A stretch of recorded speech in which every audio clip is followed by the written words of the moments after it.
Hey everyone, welcome back to the Reptile Room. Today we are going to start working on something pretty amazing. So let's get into it.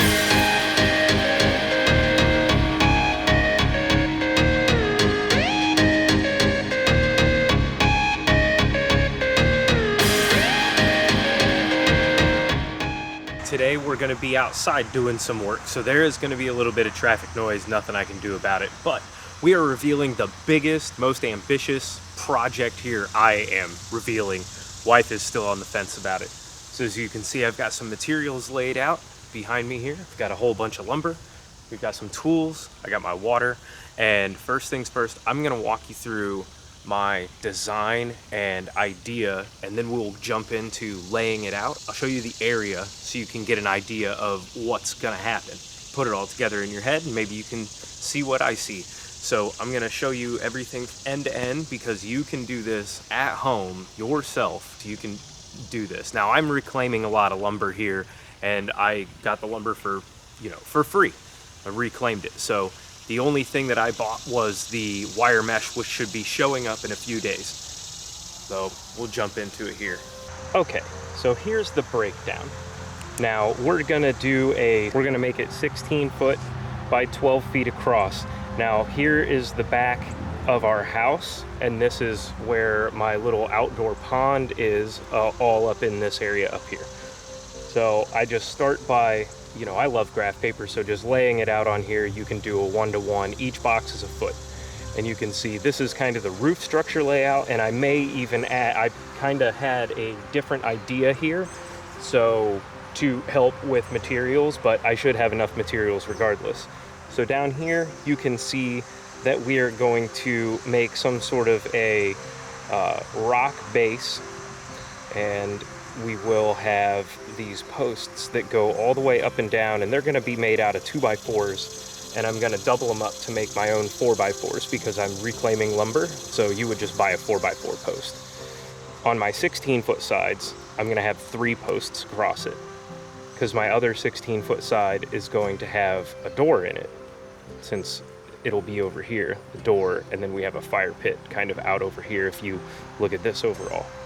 So I'll frame out the door as well with 2x4s.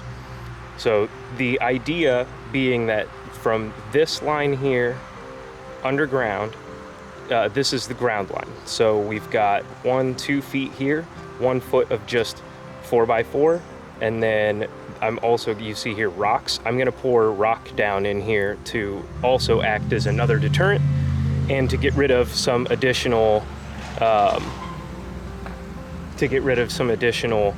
rock that I have here. So that's my concept, and I'm not sure how many boards I'll end up going. I've got an idea here of 4 above ground, but there's going to be 2 below ground. So I'll frame the door out of 2x4s, and it'll be nice and tight fitting. There will be an additional post on this front side. The mesh I'm going to use will be in a couple of days, and it's 4 feet by 100 feet long. Because I'm doing a 12-foot side, I have a cut list. All the materials that I have are pretty much 16 feet long. So my cut list to make 8-footers, so I can create my 2x4, or my 4x4 posts, I will go grab some 2x4s, which I've already condensed down into a pile over here. I'll cut those in half, screw them together, and make my 12 4x4 posts. I also need to have 12 16-footers because I will have a header bar, header that goes all the way up here, a fascia. I'm also going to need some more because I'm going to fill in these gaps here because there will be a 1-inch offset. So because of that, my 12-foot sides are actually going to be 12-foot too, because they need to overlap, because my 16-footers will butt on this edge here on the outside. So since they're 1 inch thick, we need to add 1 inch of length onto these 12-foot boards. So 12-foot, 2-inch 1x6s. And now I'm starting with 12. We'll see how many I end up using. I bought enough mesh to do quite a bit, so we'll see what I end up doing. There may be a way I might have to add another post here, you know, so I have minimal cuts, minimal waste is my goal. I want to do no waste, essentially. So this is my cut list. I'm gonna go ahead and start cutting this out, and then we'll start laying out a wall. That is the plan.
Over here is all of my materials. These are all 16-foot 1x6.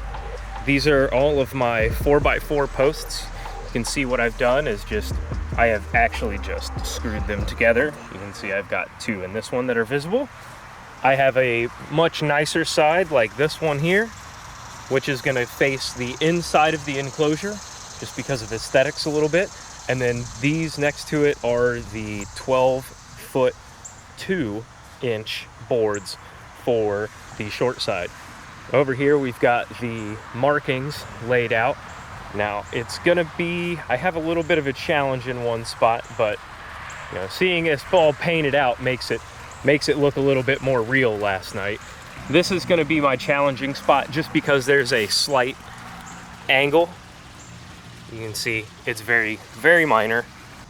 This trencher came to me from First Choice Rental in Ohio around Fairfield, and they're fantastic. I always rent my tools when I'm working at my house from them, and they just dropped it off this morning. I ordered it yesterday, they dropped it off this morning. They're picking it up tomorrow. It's perfect.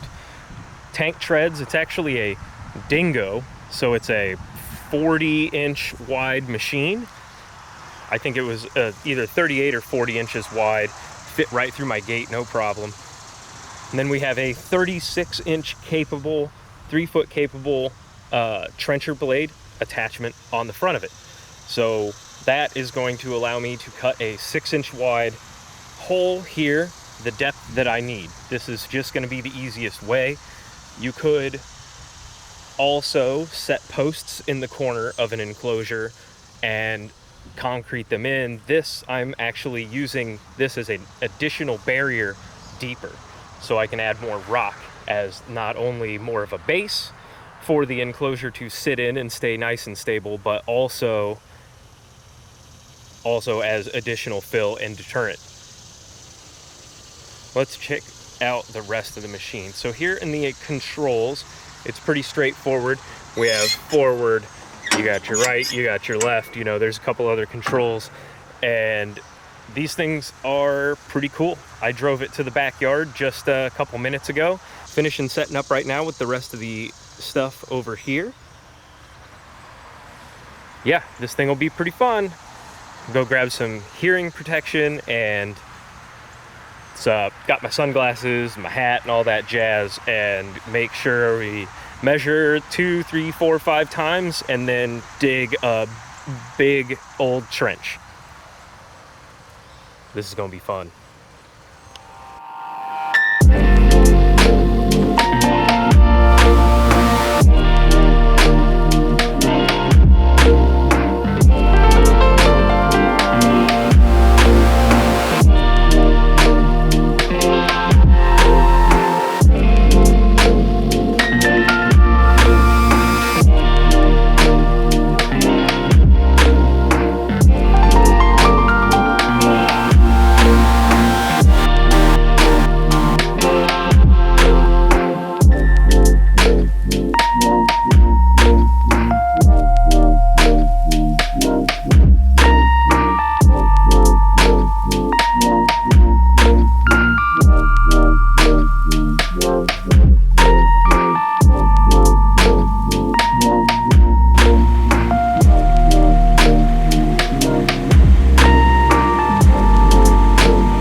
2 down, 2 to go. A little bit of hand digging.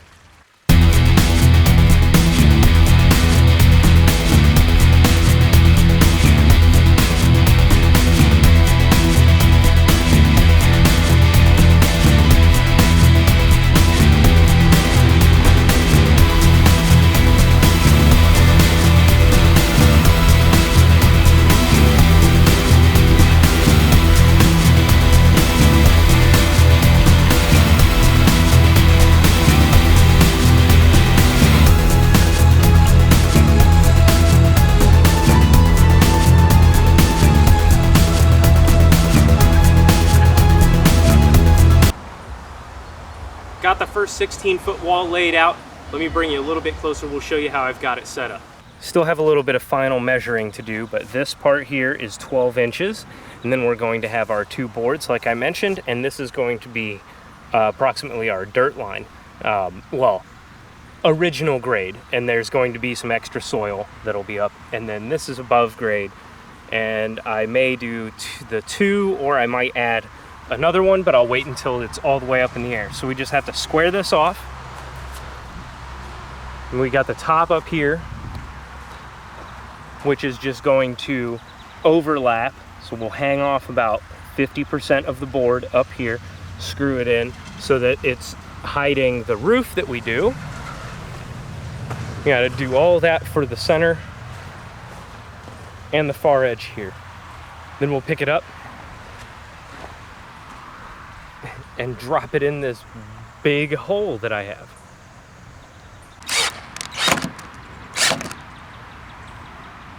And that was the last screw. This whole panel is done. So it is a little bit of a final touch up to drop some rock in the bottom where these posts will go, and we will stand this up in just a minute. Okay, so you might ask yourself, like, why the hell is the bottom over here and the top over here when the hole is down here? But it's really hard to screw the face boards in from underneath everything to just drop it in. So this is what's gonna happen. I'm just gonna pick it up and I'm just gonna throw it in there. What's the worst that could happen?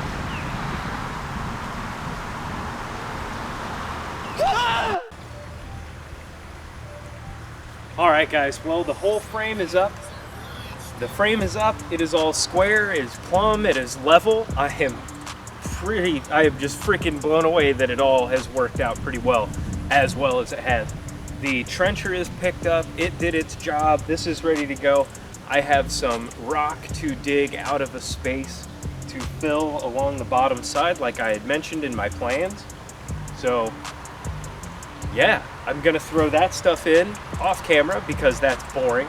And the next time you come back and we see this enclosure again, it should be getting the mesh when it arrives.